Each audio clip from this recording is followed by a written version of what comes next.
በቅርቡ ነው 20 ዓመቴን ያስኩት።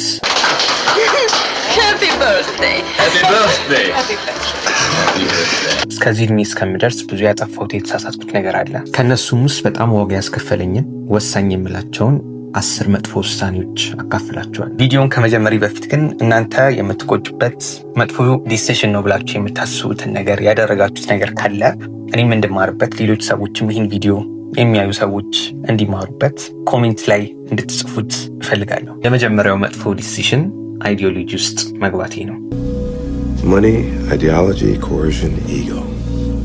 አይዲዮሎጂ ሲባል ወርልድ ቪው ነው። ዓለምን ህይወትን የምናይበት መነጽር ብላችሁ ማየት ትችላላችሁ። ውስጡ ትንሽ እውነት ቢኖረውም አብዛኛው ነገር ውስጥ ስገቡበት ውሸት ነው፣ እናንተን የሚጎዳ ነገር ነው። ግን መጀመሪያ ስገቡበት ህይወቴን ይቀይረዋል፣ ይህ አስተሳሰብ አሪፍ ነው ብላችሁ ነው የምትገቡበት። ግን በምንም መነጽር በምንም ማስተያየት ዓለምን ሙሉ በሙሉ ማየት አንችልም። ይሄ የተፈጠረው ይሄ ስለሆነ ነው ማለት አንችልም። የተለያዩ አይዲዮሎጂዎች አሉ፣ ግን ዋናዎቹ 3 የሚባሉት ሬድ ፒል አይዲዮሎጂ እነ ቴት የሚታወቁበት እና አንድሪው ቴት የሚታወቁበት በወንድ በጣም ታዋቂ ነው። ሁለተኛው ፌሚኒዝም ነው። ይሄ አብዛኛው ሴቶች የሚገቡበት አይዲዮሎጂ ነው። ሶስተኛው ደግሞ ፓወር አይዲዮሎጂ ነው። ሁሉም ነገር በኃይል ሰው ፓወር ይፈልጋል፣ ስልጣን ይፈልጋል የሚል አይዲዮሎጂ ነው። ሮበርት ግሪን በተለይ ይህንን አይዲዮሎጂ በጣም አስተዋውቆታል። እዚህ አይዲዮሎጂዎች ውስጣቸው እውነት ሊኖር ይችላል። ለዛ ነው ብዙ ሰው የሚወድቅባቸው፣ ለዛ ነው ብዙ ሰው ወደዛ የሚሄደው። ውስጣቸው የሆነ እውነት የሚመስል እውነትም የሆነ ምናልባት አላቸው። እኔ መጀመሪያ የወደቅኩበት አይዲዮሎጂ ወደ 16-17 ዓመት እየነበረ ሬድ ፒል አይዲዮሎጂ ነው። አንድሪው ቴት የሚታወቅበት ማለት ነው። ብዙ ወንዶች የሚወድቁበት አይዲዮሎጂ ነው። ሬድ ፒል አይዲዮሎጂ ዋና ሀሳቡ በዚህ ሶሳይቲ በተለይ ሞደርናይዝ ሲሆን ዓለሙ ሴቶች ከወንዶች እንደሚበልጡ፣ ሴቶች ፕሪቪሌጅድ እየሆኑ እንደመጡ፣ ሁሉም ነገር ለነሱ ቀላል እንደሆነ ነው ይህ አይዲዮሎጂ የሚያስተምረው። በተለይ ፌሚኒዝም ከመጣ በኋላ ሙሉ ዓለሙ ለሴቶች እንደሚያዳላ፣ ሌጋል ሲስተሙ ብትሉ ስራ ላይም ለሴቶች እንደሚዳላ አድርጎ ነው የሚያስበው። ወንዶች ይህንን እውነት አውቀው ራሳቸውን እንዲያጠነክሩ እንዲነቁ ነው ዋና ሀሳቡ። እዚህ እውነታ ላይ ደግሞ የሚነቁበት መንገድ ሬድ ፒልን በመውሰድ ነው። ወደዚህ እውነታ ደግሞ የምንመጣው ዶሚትሪክስ ሙቪ ካያችሁት ሞርፈስ ለኒዮ 2 ፒሎችን መድኃኒቶችን ይሰጠዋል። አንደኛው ሰማያዊ ነው፣ አንደኛው ቀይ ነው። ሰማያዊውን ከወሰደ ኮምፈርተብል እንደሆነ እውነታውን ሳያቅ ዘና ብሎ ይኖራል ምንም ሳይጨነቅ። ግን ከእውነታው ርቀው ሬድ ፒሉን ግን ከወሰደ፣ ቀዩን መድኃኒት ግን ከወሰደ ወደ እውነታው ይጠጋል፣ እውነትን ያውቃል። ከእውነታው ጋር ደግሞ መጋፈጥ አለበት ማለት ነው። ከዚህ ሙቪ ነው ሀሳቡ የመጣው ሬድ ፒል የሚለው። ምንድነው ይሄ ሃርሽ ሪያሊቲው ደግሞ ከተባለ አንደኛው ሴቶች በሞደርን ሶሳይቲ ላይ በጣም አድቫንቴጅ ያላቸው፣ ወንዶች ዲስአድቫንቴጅስ ናቸው በፌሚኒዝም ምናምን ምክንያት።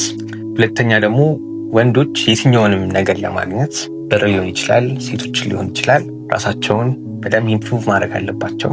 በተለይ ሴትን ለማግኘት ማኒፕሌት ማድረግ አለባቸው። ምክንያቱም ሁሉም ሴቶች ማኒፕሌቲቭ ስለሆኑ ወንድ ቀድሞ ሴቶችን ማኒፕሌት ማድረግ እንዳለበት ይናገራል። ሁለተኛው አስተሳሰብ ደግሞ ሃይፐርጋሚ ነው። ሃይፐርጋሚ ማለት ሴቶች ከነሱ የተሻለ ኢኮኖሚካሊ፣ ሶሻሊ፣ ኢሞሽናሊ ከነሱ የተሻለ ሰው ማግባት እንደሚፈልጉ ማለት፣ ወይም ወደ ላይ ከነሱ ወደ ታች ሳይሆን የሚያገቡት ወይም የሚፈልጉት ወንድ ወደ ላይ እንደሆነ ይናገራል። ሁለተኛው ደግሞ በጣም መጥፎ ነው ብዬ የማስበው፣ የመጀመሪያው እውነታ ያለው ትንሽም ቢሆን ግን፣ ሁለተኛው አልፋሜል እና ቤታሜል የሚባሉ የወንድ ካታጎሪዎች አሉ። አልፋሜል የሚባለው ፊዚካሊ ከሁሉም ወንዶች አትራክቲቭ ነው፣ ሶሻሊም አትራክቲቭ ነው፣ በሴቶች ሴክሹዋሊ በጣም ዲዛይርድ ነው። ቤታሜል የሚባሉት ደግሞ አብዛኛው ሰው ቤታሜል ነው ብሎ ያስባሉ፣ አብዛኛው ወንድ። እነዚህ ደግሞ ከአልፋሜል የወረዱ ሴቶች የማይፈልጓቸው ፊዚካሊ አትራክቲቭ ያልሆኑ ወይ ብር የሌላቸው የተሻለ ሰው ያልሆኑ ብሎ ለሁለት ወንዶችን ይከፍላል። ከቤታሜል ወጥተን ወደ አልፋሜል መግባት አለብን የሚለው አስተሳሰብ ዋናው እሱ ነው። ምክንያቱም አልፋሜል ካልሆንን ሴቶች አይፈልጉንም ብሎ ስለሚያስብ ማለት ነው። ሌላው ደግሞ ብሉ ፒል የሚባል አለ። ቅድም እንዳልኳችሁ የውሸቱ ኒዮ የቀረበለት ማለት ነው። ሶሳይቲው በተለይ ወንዱ በብሉ ፒል ተጠቅቷል፣ በቃ አንድ ወረርሽኝ ተወሯል ብሎ ያስባል። ጥሩ መሆን፣ ለሴቶች ናይስ መሆን፣ ኮምፒቲቲቭ አለመሆን፣ ዶሚነንት አለመሆን፣ እነዚህ ነገሮች መጥፎ እንደሆኑ ግን ስቲል ሶሳይቲው ወንዶችን የሚያስተምረው ይህንን እንደሆነ። እኛም ስለ ሬድ ፒል ባወቅን ቁጥር አልፋሜል እንዴት መሆን እንዳለብን ቁጥር ባወቅን ቁጥር ጥሩ ሰው መሆናችንን ትተን ዶሚነንት መሆን፣ ሪስፔክትፉል አለመሆን፣ ለሴቶች ማኒፕሌት ለማድረግ መሞከር፣ እነዚህ ነገሮች ናቸው ትክክል ብሎ የሚያስበው። ሰው ለዚህ ሁሉ አርጊመንቱ መፍትሄ ብሎ የሚሰጠው ሰልፍ ኢምፕሩቭመንት ነው። ሰልፍ ኢምፕሩቭመንት ሆኖ ግን በመጥፎ ወይ ማለት ነው። ማስመሰልን በተለይ ማኒፕሌት ማድረግን በጣም አድቮኬት ያደርጋል።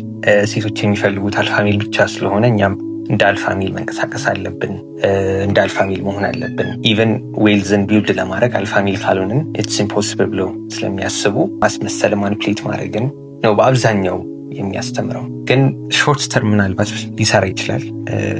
ስናስመስል አልፋ ሜል ለመሆን ስንሞከር ሊሰራ ይችላል በጣም ትንሽ ሴቶች ላይ። እነሱም ሴቶች ዳሜጅ የሆኑ ሴቶች ናቸው፣ ኢሞሽናሊ ያልበሰሉ የተጎዱ ሴቶች ላይ ሊሰራ ይችላል። ግን ሎንግ ተርም ስናየው ማኒፕሌት ማድረጉ ማስመሰሉ አይጠቅምም። የሆነ ሰዓት ላይ ማስካችን ይወልቃል፣ ይታያል፣ ምን አይነት ሰው እንደሆንን እናያለን። ሰው እዚህ ጋር ሳይክል ይፈጠራል ወይም ሉፕ ይፈጠራል። ይህንን ነገር እንሞክረዋለን። መጀመሪያ ላይ አይሰራም፣ እኛ እንደፈለግነው አይሰራም። ወይም ፕሮሚስ እንዳደረጉልን እቴት ፕሮሚስ እንዳደረጉልን ይህ ነገር አይሰራም። በጣም እንዳደዳለን፣ ፍራስትሬት እናደርጋለን። እንደገና እንሞክራለን፣ በዚህ ንዴት እንደገና እንወድቃለን፣ እንደገና ፍራስትሬት እናደርጋለን። መስዳፕ ይሆናል ማለት ነው ህይወታችን።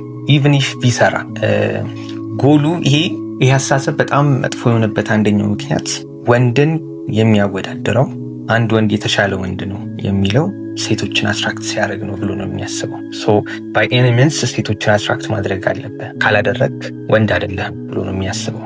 ይሄ ደግሞ ፍራስትሬት ያደርገናል። ሁሉም ሴት እንዲፈልግ ማድረግ አትችልም።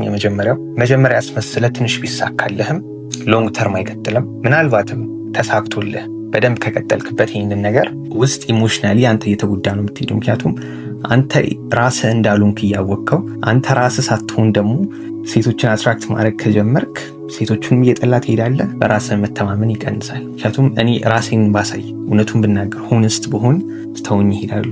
ግን በማስመሰል ብቻ ነው የሚወዱኝ እና ሴቶች ማስመሰል የሚወድን ሰው ይፈልጋሉ ብለን ደግሞ እንድታስብ ያደርጋል። ይሄ ደግሞ ጥሩ አይደለም። ኢሞሽናሊ መስዳፕ ያደርጋል፣ ትጎዳለህ፣ ሌሎች ሴት ትጎዳለህ። ምክንያቱም ማኒፕሌት ለማድረግ ነው የምሞክረው። ሰው እኔም እዚህ ሉፕ ውስጥ ገብቼ ነበረ። በጣም አስተሳሰቤን ቀይሩት ነበረ። ከወጣው በኋላ ወይም ለወጣ አካባቢ ነው የነቃሁት፣ ምን ያህል መጥፎ እንደሆነ የተረዳሁት። ይሄ አይዲዮሎጂ ብቻ ሳይሆን ፌሚኒዝምን ቢሆን ብዙ ሴቶችን የጎዳ ነው ብዬ አስባለሁ። ፌሚኒዝም ደግሞ ከዚህ ተቃራኒ ነው። በቃ የሬድ ፒል ተቃራኒ ነው ብለን ማሰብ እንችላለን፣ በሴቶች በኩል ማለት ነው። ያው ፌሚኒዝም የሚያስበው ወንዶች ዶሚኒቲ ያደርጉ እንደሆነ ሶሳይቲው ለወንዶች እንደሚያዳላ ሰው ሴቶች እንዲህ ማድረግ አለባቸው ብሎ ነው የሚያስበው። እና አይዲዮሎጂ መሆኑን የምትረዱት ብዙ ነገር ቪክቲምሁድ የሚባል ነገር አለ። ሁሌም ቪክቲም ነህ፣ ሴቶች ይሻላሉ ብለን ታስባለህ። ሬድ ፒል ከሆንክ ፌሚኒስት ከሆንክ ደግሞ ወንዶች በጣም ፕሪቪሌጅ ናቸው በዚህ ሶሳይቲ፣ ሴቶች እየተጎዱ ነው ብለህ ነው የምታስበው። እና ቪክቲምሁድ ወይም ራሴ ተጎድቻለሁ በሚል አስተሳሰብ ነው ብዙ ጊዜ የሚጸናው። ከዛ ፓወር አይዲዮሎጂ አለ። ይሄ ደግሞ ሁሉም ሰው ስልጣንን ይፈልጋል፣ ሁሉም ሰው ለስልጣን እየተወዳደረ ነው።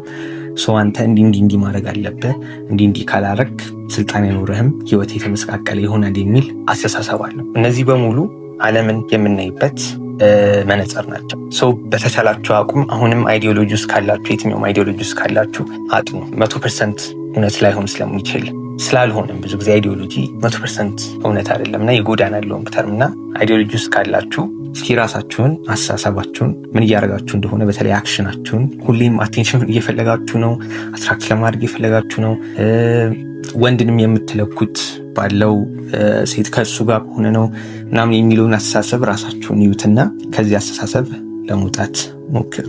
ምክንያቱም አንደኛ የሌላችሁን ጊዜ ታጠፋላችሁ። ስለዚህ ነገር ስትማሩ፣ ብዙ ቪዲዮዎችን ስታዩ ብዙ ጊዜ ታጠፋላችሁ። ሁለተኛ ኢነርጂ፣ እነዚህ ነገሮች ለማድረግ ኢነርጂ ያስፈልጋል፣ ለማስመሰል ኢነርጂ ያስፈልጋል። ብዙ ሀሳቦች አይምሮ ውስጥ ይመጣሉ፣ ጭንቀቱ አለ ምናምን እና በዚህ ምክንያት ራሳችሁን ሪፍሌክት አድርጉና ራሳችሁ ላይ እንደዚህ አይነት ካሳሰብ ለመውጣት። ሁለተኛው ደግሞ እሰበራለሁ ወይም እጎዳለሁ ብላችሁ ልባችሁን መዝጋት፣ ልባችሁን ለሆነ ሰው አለመስጠት። Niet, niet, niet, niet, not anymore. Heartaches, heartbreaks, not anymore. Make life really worth living for. No more tears, no more tears, happy years. በአንድ በኩል ስታይ እውነት ነው። ጅል መሆን የለባችሁም። ዝም ብላችሁ ለሆነ ሰው ልባችሁን እየሰጣችሁ መጎዳት ማልቀስ የለባችሁም። ግን ይህንን የምታደርጉት በፍርሃት ከሆነ እጎዳለሁ ብላችሁ በጣም ፈርታችሁ ከሆነ ይሄ መጥፎ ነው ብዬ አስባለሁ። ሌትሳይ ኤሌመንታሪ ወይም ሃይስኩል ላይ የነበራችሁ ለሆነ ሰው ልባችሁን ሰጣችሁ፣ ያ ሰውዬ ጎዳችሁ ይባል። ከዛ ወዲህ ልባችሁን ትዘጉታላችሁ። ይህን የምታደርጉት ራሳችሁን እየጠበቃችሁ ችግር የለውም። ግን ከዛ ወዲህ ጎዳለሁ ብላችሁ ፈርታችሁ ልባችሁን የምትዘጉ ከሆነ ትክክል አይደለም ብዬ አስባለሁ። በተቃራኒው ሊጎዳኝ ይችላል ይሄ ሰውዬ ግን ልቤን ሰጠዋለሁ ምንም ቢሆን ብላችሁ ካሬጀስ ሆናችሁ እንደ ጅል ዝም ብላችሁ እየሰጣችሁ ሳይሆን እንደምትጎዱ እያወቃችሁ ቨልነብል እየሆናችሁ ልባችሁን የምትሰጡ ከሆነ ይሄ ትክክል ነው ብዬ አስባለሁ። ምክንያቱም አሁን ሌትሳይ 9፣ 10፣ 11 እየነበርኩኝ እኔ እጎዳለሁ ብዬ ፈርቼ ለማንም ልቤን አልሰጥም ነበር፣ ሴቶችን አልቀርብም ነበረ። ግን በፍርሃት ነው እነዚህ ነገሮች እያደረጉ የነበረው። 12ኛ ክፍል እያለሁ ለመቅረብ ሞከርኩኝ፣ ልቤን መስጠት ጀመርኩኝ። አሪፍ ነበረ። ግን ኔቨርትለስ መጎዳት አይቀርም። በአንድ በኩል መጎዳት ያለ ነገር ነው እና በህይወት በፍርሃት ብቻ የሆነ ነገርን ለማድረግ እንዳታቆሙ። ከሬጅስ ሆናችሁ ልባችሁን ስጡ። ምክንያቱም አይቀርም፣ መሰበር ያለ ነገር ነው። ህይወት ላይ የምትወዱት ሰው ሊሞት ይችላል፣ ብዙ ነገር ሊፈጠር ይችላል። ግን በፍርሃት ምክንያት ብቻ ልባችሁን የማሰጡ ከሆነ ብዙ ነገር ሚስ ታደርጋላችሁ ብዬ አስባለሁ። በሌላ በኩል ደግሞ ያው ሪጀክት ይደረጋለሁ ብላችሁ አስባችሁ ማጠይቁ ከሆነ ሴቶችን ሆነስትሊ እንዲህ ተመችተሽኛል፣ በቃ አንቺ አሳሰብ እንዴት ነው ብላችሁ ለመናገር የምትፈሩ ከሆነ ብዙ ነገር ሚስ ታደርጋላችሁ። ምክንያቱም ሪጀክት መደረጋችን አይቀርም። ሁሉንም ሴት አትራክት ማድረግ ወይም አትራክት ራሱ አድርገን ወደ ፍቅር መግባት ወይም ሴክሹዋል የሆነ ነገር ማድረግን ስለማይቻል መሞከር ነው እና መሞታችን አይቀርም። በፍርሃት የሆነ ነገርን ለማድረግ ማቆም ትክክል ነው ብዬ አላስብም። ምክንያቱም ብዙ ኤክስፔሪንስ ማድረግ የምንችላቸውን ነገሮች እናጣለን እና ዋናው ነገር ኢምብሬስ ማድረግ ነው። ፍርሃቱ እያለ ከሬጀስ ሆነን ባችንን መስጠት። ሌላ ነገርም ሊሆን ይችላል፣ ለስራ ሊሆን ይችላል፣ ቢዝነስ ላይ ፊል ሊያደርግ ይችላል። ግን ሙሉ 100% እንሰጣለሁ ብለን 100% ካለ ፍርሃት ከሬጀስ ሆነን ደፋር ሆነን ነገሮችን ብናደርግ አሪፍ ነው ብዬ አስባለሁ። ሶስተኛው በተለይ 10ዎቹ 20 ቤቶች የመጀመሪያዎቹ 20 ቤቶች ውስጥ ሆነን ብዙ የምንሳሳተው በሴቶችም በወንዶችም ያለ ነገር ነው። ቤተሰብ ላይ ቂም መያዝ ነው። አባቴ በደንብ ትሪት አላደረገኝም ወይም እናቴ ትሪት አላደረገኝም ለን ቂም እንይዛለን። በጣም እንናደድባቸዋለን፣ እንቆጭባቸዋለን። በቃ ሪዘንትፉል እንሆናለን በእነሱ ማለት ነው። እውነት ነው፣ የሆነ ያጠፉት ነገር ሊኖር ይችላል። እኛን በጣም የሚጎዳ ነገር አድርገው ይሆናል በእውነቱ። ግን በአንድ በኩል ደግሞ ስታዩት እነሱ ሆን ብለው እኛን ለመጉዳት የሚያደርጉት ነገር የለም። እንደውም በተቃራኒ ነው። እኛን ለመጥቀም፣ እኛ ፊውቸራችን አሪፍ እንዲሆን የተቻላቸውን ነገር በሙሉ እንደሚያደርጉ በአንድ በኩል ማሰብ አለብን። ሰው ምን ይፈጠራል? አሁን ሌትሳይ እኔ በአባቴ በጣም ሪዘንትፉል ሆንኩኝ፣ በጣም ተቆጣሁ እና እሱን ላለማውራት ያለመደዋወል ወሰንኩኝ። እኔ ለማናገር ሲሞክር ምናምን አላወራውም፣ እገላምጠዋለሁ ምናምን ብለን እንያዘው። ምክንያቱም ውስጤ ቁጭት አለ፣ ንዴት አለ፣ ሪዘንትፉል ነኝ። በጣም ያዘኩበት ነገር አለ እሱ ላይ።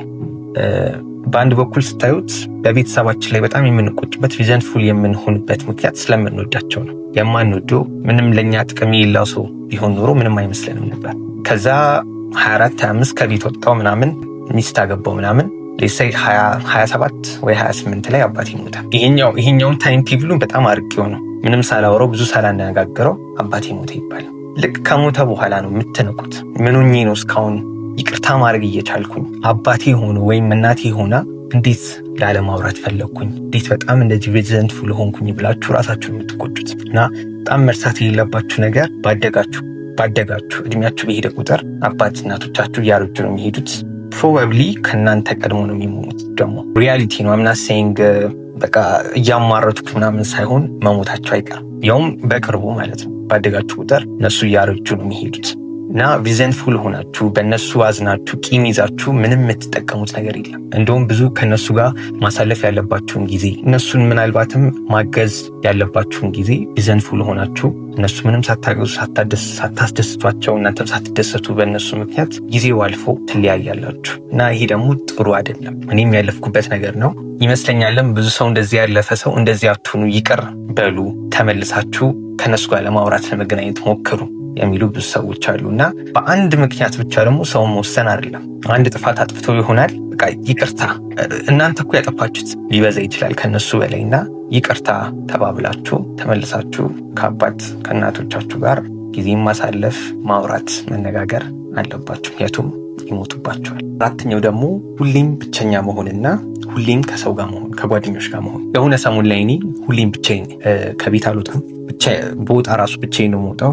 ሁሉንም ነገር ብቻዬን ነው የማደርገው። የሆነ ሰሞን ላይ ደግሞ ከጓደኞቼ ጋር የሆነ ነገር ካላደረግኩኝ ደስ አይለኝም። የሆነ ቦታ መሄድ እያለብኝ የሆነ ጓደኛዬ አልመጣም ካለ አልሄድም። የሆነ ነገር ማድረግ ፈልጌ ጓደኞቼ ከሌሉ ወይም ጓደኛዬ ከሌለ ያንን ነገር አላደርገውም። ሁሌም ጓደኞቼ ያስፈልጉኛል ማለት ነው። ሁለቱም ኤክስትሪምሊ ስናያቸው፣ ጫፍና ጫፍ አድርገን ስናያቸው ሁለቱም ትክክል አይደለም። በአንደኛው በኩል ሁሌም ብቻችን የምንሆን ከሆነ ባዶነት ይሰማናል። ኢሞሽናሊ አንስቴብል ነው የምንሆነው። እድሜያችንም እየቀነሰ ነው የሚሄደው። ጭንቀት ውስጥ እንገባለን። ብቸኝነት ይመጣል። ሁሌም ነገሮችን ብቻችን ሆነን ማድረግ የለብንም። ሁሌም ብቸኛ መሆን የለብንም። የሆነ የምናናገረው፣ የምናወራው፣ የምናወያየው ሰው መኖር አለበት። በአንድ በኩል ደግሞ ሁሌም ከሰው ጋር መሆን የለብንም። አንዳንዴ ከግሩፓችን መውጣት አለብን። የሆነ ማድረግ የምንፈልገው ነገር ካለ 2 ሰዓት 3 ሰዓት ብቻችን ሆነን ነገሮችን ማድረግ አለብን። ሁሌም ከጓደኛው ጋር የሚሆን ሰው፣ ሁሌም የሚቀልድ ቁም ነገር የሌለው ሰው ደግሞ በአንድ በኩል መሆን የለብን። ለዛ ሁለቱን ነገር ባላንስ ማድረግ አለብን ማለት ነው። ብቻችንም መሆን ያለብን፣ መስራት ያለብን ጊዜ አለ። ከሰው ጋር የምናወራበት፣ የምናዝናናበት፣ አንድ ላይ ነገሮችን የምናደርግበት፣ ጥያቄ የምንጠያይቅበት፣ የምንወያይበት ደግሞ ጊዜ አለ። ሁለቱን ነገሮች ባላንስ ለማድረግ ሞክሩ። ሞንክ ሞድ ምናምን ብላችሁ ለአንድ ዓመት ብቻችሁን ተጨንቃችሁ ተዘግታችሁ አትቆዩ። እንደዛ ብትሆኑም አንድ ጓደኛ 2 ጓደኛ ይኖራችሁ፣ ማታ ላይ ወጥታችሁ የምትዝናኑበት፣ የሆነ ካፌ ሄዳችሁ የምታወሩበት ሰው ማለት። በአንድ በኩል ደግሞ ሁሌም ከጓደኞቻችሁ ጋር የሆነ ቦታ እየሄዳችሁ ፕሌይስቴሽን ብቻ የምትጫወቱ ከሆነ፣ ፑል የምትጫወቱ ከሆነ፣ ብቻህን ሆነ የሆነ ፕላን የምታደርጉ የምትሰራው፣ የምታጠናበት ተመራቂ ከሆንክ ደግሞ የምታጠናበት ጊዜ ከሌለ ደግሞ እንዲሁ እየቀለድክ እንዲሁ እየተዝናና ሰዓት ያልቃል፣ ኢነርጂ ያልቃል። እዛ ሁለቱን ነገሮች ባላንስ አድርጓል። 5ኛው አሁንም በጣም የምናደድበት የምቆጭበት፣ ለብር ብላችሁ ወይም ቤተሰብ እንዳያዝን ብላችሁ የማፈልጉትን ነገር አታድርጉ፣ ወይም የማፈልጉትን ትምህርት አትግቡ። ስፔሻሊ ትምህርት ማለት አሁን በእኔ በኩል ስትመጡ ሶሻል ተማሪ ነኝ። ሞስትሊ የሚነበብ ነገር ሂስትሪ፣ ፖለቲክስ ምናምን ይመቸኛል። የሚነበቡ ነገሮች ሳይኮሎጂም ይመቸኛል። ግን 12ን ጨርሼ ዩኒቨርሲቲ ስገባ ብዙ ምርጫዎች መጥተውልኛል። ግን መጀመሪያ ፎከስ ያደርጉት ከዚህ ስወጣ ብር የሚሰጠኝን ነገር ነው መማር የሚፈልገው። አሪፍ ስኪል በደንብ የማገኝበት ስራ የምሰራበትን ነገር ነው የምፈልገው ብዬ ትምህርቱንም በደንብ ሳላውቀው የሆነ ትምህርት ከቤተሰብ ጋር ተመካከል የምወደው ነገር በሚለው ሳይሆን ከዚህ ከ4 ዓመት በኋላ የተሻለ ደረጃ ያደርሰኛልን ብዬ የማስበውን ራሽናላይዝ አድርጌ ሎጂካሊ አስቤው ማኔጅመንት ገባሁ። ቢዝነስ ማኔጅመንት ሎጂካሊ ስታስቡ ትክክል ሊሆን ይችላል። ስራ ሊኖሩ ይችላል። ከዚህ ስወጣ ለራሴም የምሰራ ከሆነ በጣም ይጠቅማል ማኔጅመንት መማሪ ማለት ነው። ግን ምን ተፈጠረ? ገና በአንደኛው ዓመት የምንማራቸው ነገሮች ምንም ኢንትረስት አልሰጡኝም። ውጤቴን ኢፌክት ማድረግ ጀመረ። ማንበብ ማልፈልገው ነገር ነው። ኢንትረስቱ የለኝም። በቃ ደስተኛ እየሆንኩ እና አሁን ስማሩ ያልተደሰትኩትን ነገር ከዚህ ወጥቼ ደግሞ ስራውን ስሰራው እንዴት ነው የምሰራው? ህይወቴ ሙሉ አሁን ኬሪየሪ በዚህ ዲግሪ የሚቀጥል ከሆነ ህይወቴ ሚዝረብል ነው የሚሆነው። ብሩን ራሱ ባገኝ ደስተኛ አልሆነም። ምክንያቱም ማልፈልገውን ነገር ኢንትረስቱ የሌለኝን ነገር እየሰራው ስለሆነ ማለት ነው። ይህን ተምሬ ወደ ሌላ ምርጫዎች መግባት እችላለሁ። ማስተርስ አለ፣ የተለያዩ አማራጮች አሉ። ግን ስቲል በመማሩ ነገር ደስተኛ አይደለሁም እና በቃ ብርን በማሰብ ብቻ የነገ ህይወቴ ብላችሁ ብቻ በማሰብ የሆነ ትምህርት ውስጥ የማፈልጉት ነገሮች ዘው ብላችሁ አትግቡ። ምክንያቱም ሌላ ነገር አሁን የምፈልጉት ነገር ተምራችሁ ብሩ ራሱ ሳይኖር ፉልፊል ትሆናላችሁ፣ በውስጥ ትደሰታላችሁ ማለት ነው እና አታጥበቡት። ባላንስ ለማድረግ ሞክሩ። ትንሽም የምትወዱትን ወይም ብር የሚያስገኘውን ነገር ባላንስ አድርጋችሁ ለመግባት ሞክሩ። ምንም የማይጠቅም ዲግሪ ተማሩ ለማለትም አይደለም፣ ግን ባላንስ ለማድረግ ሞክሩ። ምክንያቱም ደስተኛ አትሆን። አት ኤንድ ኦፍ ታይም አት ኤንድ ኦፍ ዴይ የሚያስደስታችሁ ነገር አይኖርም። ማፈልጉትን ነገር ከፍታችሁ ለመማር የምትሞክሩ ከሆነ ማለት ነው። 6ኛው በህይወት ደስተኛ ለመሆን አለመሞከር ነው። የኔን ስቶሪ ስታዩ ከሆነ ሰዓት ጀምሮ ዲፕሬስድ ሆኛለሁ። በቃ ፔሲሚስት ነኝ። ነገሮችን ሁሌም በመጥፎ አንግል ብቻ ኔጌቲቭሊ ብቻ ነው የማየው። ፊውቸሪን ከሆነ ጊዜ ጀምሮ ሳየው በቃ የተበላሸ ነበረኝ ይመስለኝ እና ዲፕሬስድ ሆኜ ነበር ሊትራሊ ማለት ነው። ግን በምርጫ ነው የሆንኩት። የምሰማቸው ሚውዚኮች በጣም ዲፕሬስድ የሚያደርጉ አርቲስቶች፣ የምወዳቸውም ዲፕሬስድ የሆኑ አርቲስቶችን ነበር የምወዳቸው። ሜቢ የማነባቸውን መጽሐፍት እንደዛው በጣም ፔሲሚስት የሆኑ ሰዎች የጻፏቸውን ፊክሽኖች ነበር ማነባው እና በምርጫ ነው የሆንኩት። በእውነቱ ግሬትፉል የመሆንበት የምደሰትበት ብዙ እግዚአብሔር የሰጡኝ ነገሮች ነበሩ፣ ግን እነሱን ለማየት ፈቃደኛ አልሆንኩም። አይኔን ፈልጌው ጨፍኘው መጥፎ ነገሩን ብቻ እያሰብኩ ነበር የምኖረው እና እናንተም እንደኔ እንዳትሆኑ እፈልጋለሁ። ምንም ያህል ህይወት ከባድ ብትሆንም መጥፎ ነገሮች ቢፈጠሩም ስቲል የሆነ ግሬትፉል የምንሆንበት የምንደሰትበት እግዚአብሔርን የምናመሰግንበት ጥቃቅን ነገሮች አሉ በየቀኑ ማለት ነው። እና እነዚህ ነገሮች ላይ ፎከስ ለማድረግ ሞክሩ እንጂ ሁሌም ኤክስትሪምሊ ፔሲሚስት አትሆኑ፣ ሁሌም ዲፕሬስድ አትሆኑ። ምክንያቱም ደስ አይልም፣ ትክክልም አይደለም። ሁሌም እግዚአብሔር ደስተኛ እንድንሆን ያዘናል እና አክቲቭሊ ደስተኛ መሆን አለብን። ጥሩ ነገሮችን እያየን ጥሩ ነገር ለማድረግ እየሞከርን ራሳችን ለማስደሰት ግሬትፉል ለመሆን እንሞከር። ግራቲቲዩድ ጆርናሊንግ የሚባል አለ። በየቀኑ ጠዋት ስትነሱ በህይወታችሁ ደስተኛ የሆናችሁበትን እግዚአብሔር ስለሰጣችሁ የምታመሰግኑበትን ነገር አንዳንድ ነገር በየቀኑ ጻፉትና ይህ ኢሞሽናሊም ጠንካራ እንድትሆኑ ፔሲሚስት እንዳትሆኑ ህይወታችሁ ደስ የሚል እንዲሆን ያደርጋልና ጠዋት የተነሳችሁ የምትደሰቱበትን ነገር አንድ ነገር በህይወታችሁ የምትደሰቱበትን ነገር ለመጻፍ ሞክሩ። ስላለ ማለት ነው። እውነትም አለ ፎከስ ስለማናደርግበት ከዲፕሬሽን ከምናምን ያስወጣችኋል ብዬ አስባለሁ። 7ኛው ሁሉም ሰው የሚመክራችሁ ነገር ነው፣ ሱስ ነው። ያው ሱስ ሁላችንም እንደምናውቀው ነው። በተለይ የገባበት ሰው ያውቀዋል። ጊዜህን፣ አንደኛ ኢነርጂህን፣ ጭንቅላትን፣ አይደንቲቲህን፣ ራስን የምታይበት መንገድ፣ ሰው እንዴት ይኛል ብለህ የምታስብበት መንገድ በሙሉ ያበላሻል። ህይወት ይበላሻል ሱስ ከገባ፣ በቃ ሌላ ነገር የለውም። እና ሱስ ውስጥ መጀመሪያ ስትገቡበት አያስታውቅ፣ እንደ ቀልድ ነው የምትገቡበት። የሆነ ሰው የሆነ ጋር አሳይቷችሁ የሆነ ጋር አስጀምሯችሁ እንዲህ ተቀላልዳችሁ ድንገት የምትገቡበት ነገር ነው እና በጣም ቱሌት ከሆነ በኋላ ነው የምትንቁት። ይህ ነገር ሱስ ይዞኛል እንዲህ ምናምን ብላችሁ ለማቆም ስትሞክሩ አትችሉ። ኦልሬዲ ሱስ ስለገባችሁ ማለት ነው። እና የትኛው ሱስ ውስጥ ሲጋራ፣ ጫት፣ ሌሎችም አደንዛዥ እጾች፣ ፖርኖግራፊ፣ ማስተርቤሽን ምናምን ሁሉም ሱስ ጥሩ አይደለም። ከሱስ በተቻላችሁ አቁም ለመራቅ ሞክሩ። ከየትኛው ሱስ ከሆናችሁበት ደግሞ ለመውጣት ሞክሩ ስለሚቻል ማለት ነው። እና ይሄ በጣም ወሳኝ ነው ብዬ አስባለሁ። እኔ የሚያለፍበት ነገር ነው። አያስፈልግም፣ ምንም አያስፈልግ። መጀመሪያ አራዳነት አይደለም ህይወት ይመሰቃታል። ከሱስ መውጣት አለመግባት መጀመሪያውን ከሱስ መራቅ አስፈላጊ ነው። 8ኛው እውነትን አለመፈለግ። አንድ ሰው ያለንም ብቻ ፐብሊክ ፊገር ሊሆን ይችላል፣ ታዋቂ ኢንፍሉዌንሰር ሊሆን ይችላል፣ ወይ የሆነ አንድ መጽሐፍ አንበበን ሊሆን ይችላል።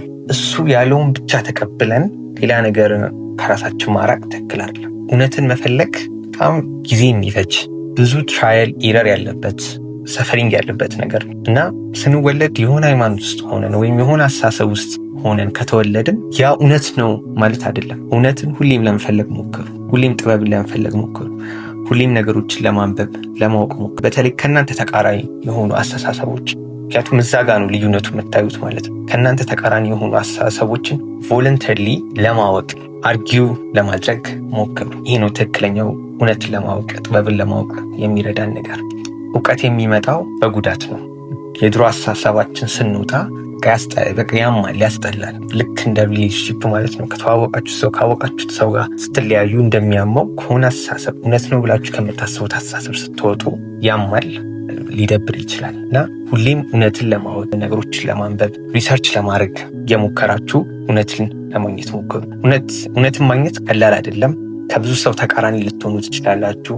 ከአካባቢያችሁ ካለው ሰው ልትለዩ ትችላላችሁ፣ ልትገለሉ ትችላላችሁ። ግን ወርዝ ያደርጋል። እውነትን መፈለግ፣ ወደ እውነታው መጠጋት አሪፍ ነው። 9ኛው ደግሞ በጣም ትክክል ያልሆነ ዲሲሽን ያደረኩት ብዬ የማስበው ሰውን ጥሩ ባልሆነበት ጊዜ፣ ዝቅ ባለበት ጊዜ ልክ እንደዚህ ነው ብዬ መወሰኔ፣ ጀጅ ማድረጌ በጣም ያስከፋኛል እና ትክክልም አይደለም። አንድ ሰው በጣም በታመመበት ጊዜ ኢሞሽናሊ ፊዚካሊም ሊሆን ይችላል፣ በታመመበት ጊዜ፣ ዝቅ ባለበት ጊዜ፣ ጥሩ ስሜቶች እያሰማው ያልሆነበት ጊዜ ላይ የሆነ ነገር ቢያደርግ ቢጎዳን፣ ይሄ ሰውዬ ሁሌም እንደዚህ ነው ብለን መፍረድ የለብንም። ቅድም እንዳልኩት ወደ ቤተሰብ ቂም ሊያመጣን ይችላል። ከጀርባ እንዲህ ያለበት ወይም ያለችበት ምክንያት ምንድን ነው ብለን ማየት አለብን። ሁለተኛ ደግሞ ሪሌሽንሽፕ ውስጥ ሆነንም እንደዚህ የምንፈርድባቸው ጀጅ የምናደርግባቸው ጊዜያት አሉ እና ሰው በወደቀበት ጊዜ ኢሞሽናሊ ስቴብል ባልሆነበት ጊዜ ጀጅ አታድርጉ። ምንም ነገር ቢያደርጋችሁ በዛ ሰዓት ያ ሰውዬ ሁሌም እንደዚህ አይደለም። ምክንያቱም ሁላችንም የሆነ ሳለ ኢሞሽናሊ አንስቴብል የምንሆንበት ጊዜያት። ሰውን እንዲህ ለመፍረድ አትቸኩሉ፣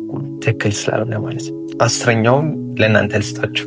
እናንተ የተሳሳታችሁትን የምትቆጩበትን ይህን ነገር ማድረግ አልነበረብኝም እንዲህ ብዬ ዲሳይድ ማድረግ የለብኝም ብላችሁ የምታስቡበትን የሆነች ነገር በተለይ እስካሁን ቪዲዮን ካያችሁ ኮሜንት ላይ እንድትጽፉ ለሌላ ሰውም ለእኔም አስተማሪ ይሆናል ብላችሁ የምታስቡትን ነገር ኮሜንት ላይ ጻፉልኝ። እዚህ የምታዩት ሰጀስት ያደረኳችሁ ቪዲዮ ምን ያህል ቲክቶክ ወይም አጫጭር ቪዲዮ አይምሯችንን እንደሚጎዳ እና መቀነስ እንዳለብን የሚያስተምር የሚነግረን ቪዲዮ ነው። እሱን ቪዲዮ ክሊክ አድርጉ።